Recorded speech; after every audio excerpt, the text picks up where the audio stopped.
జ్ఞాన మార్గం. ఈనాటి అంశము క్షమించే హృదయం.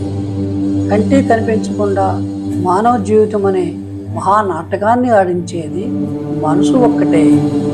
మనసంతా మృదువైనది, కఠినమైనది, పవిత్రమైనది, పాపభూష్టమైనది, సౌఖ్య కారణమైనది, శోక కారణమైనది మరొకటి లోకంలో లేదు. పుణ్యకార్యాలు చేయిస్తుంది, పాపకోపంలోకి నెట్టేస్తుంది. మనసు మూలంగానే మనిషి తప్పు చేస్తాడు, ఒప్పు చేస్తాడు. తన వల్ల తప్పు జరిగినప్పుడు మనిషి అనేవాడు పశ్చాత్తాపడాలి. సాటి మనిషికి జరిగే కీడును గ్రహించాలి.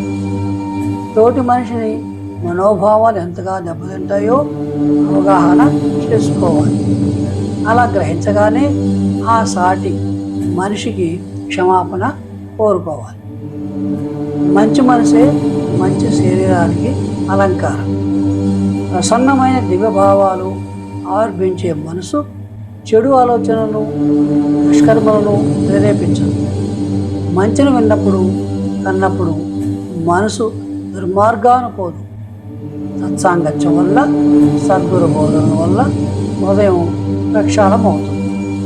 ఎంతటి గొప్పవాడైనా, మేధావి, పండితుడు, శాస్త్రజ్ఞుడైనా అనుకోకుండా పొరపాట్లు దొర్లుతూనే ఉంటాయి. జరిగిన తప్పిదాన్ని అంగీకరించే సంస్కారం ఉండాలి. అంతేగాని చేసింది సరైనదే అని గట్టిగా అడ్డుగోలుగా వాదించకూడదు.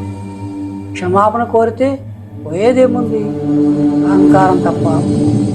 యుగయుగాల్లో మహామహుల చరిత్రలోనూ ఎన్నో దోషాలు దొర్లాయి. అర్ధరాత్రి వేళ అశ్వత్థామ పాండవులను వాసుకంగా వధించగా అర్జునుడు అతన్ని బంధించి ద్రౌపది ముందు ఉంచుతాడు. భీముడు అతన్ని వధించే ప్రయత్నం చేస్తున్నప్పుడు ద్రౌపది వారిస్తుంది. బ్రహ్మత్య మహాపాతకమని, పైగా కన్నతల్లి గర్భశోకం భరింపరాదని అశ్వత్థామను క్షమించి విడిచిపెడుతుంది.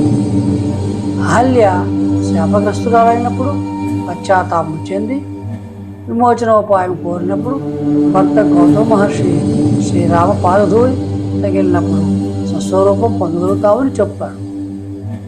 విరాట్ రాజు కంకుపొట్టుతో పాచికలాడుతూ ఆగ్రహంతో పాచికలు విసిరివేయడంతో కంకుపొట్టు తలకు తగిలి గాయమై రక్తం కారింది.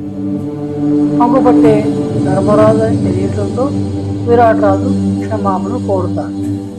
ఇలాంటి ఉదాహరణలు రామాయణం, భారత భాగవతాల్లో, అష్టాదశ పురాణాల్లో ఎన్నో కనిపిస్తాయి.